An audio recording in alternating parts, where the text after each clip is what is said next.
Hello and welcome to episode 3 with me, Anna, an actual nutritionist, where I talk through different diet types and interventions.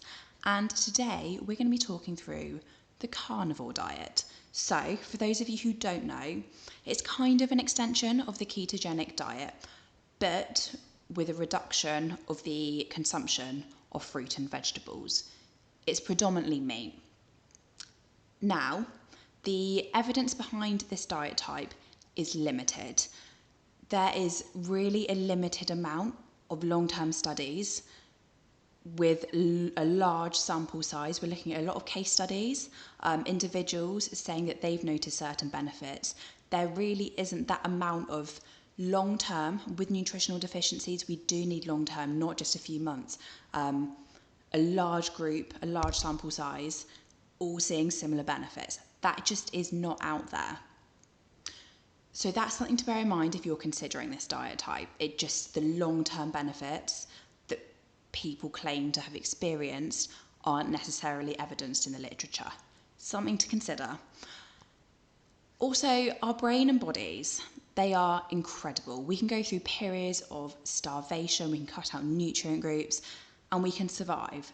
They're amazing. But surviving isn't the same as fueling your brain and body for short-term and long-term health. We need nutrients. We need it for our bones, for our brain, all parts of our body. We need these nutrients.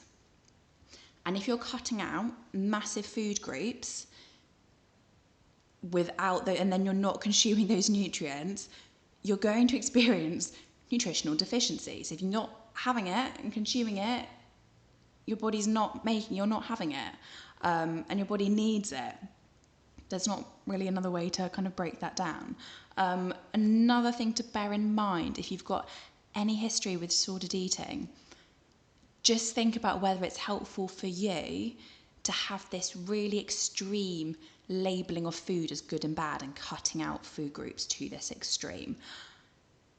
I think the people who are promoting this diet type generally don't have registrations that they're at risk of losing. Whereas if you look at the people who do have the qualifications and the registration they're at risk of losing, they are generally all against this diet type. So before massively restricting your dietary input, I would just consider whether this is the right diet type for you. Probably not.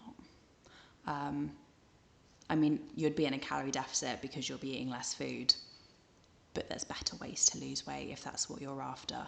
And that's everything. Slightly different episode this week, but I hope you enjoyed it. I hope it was useful for you, and stay tuned for the next one. Take care.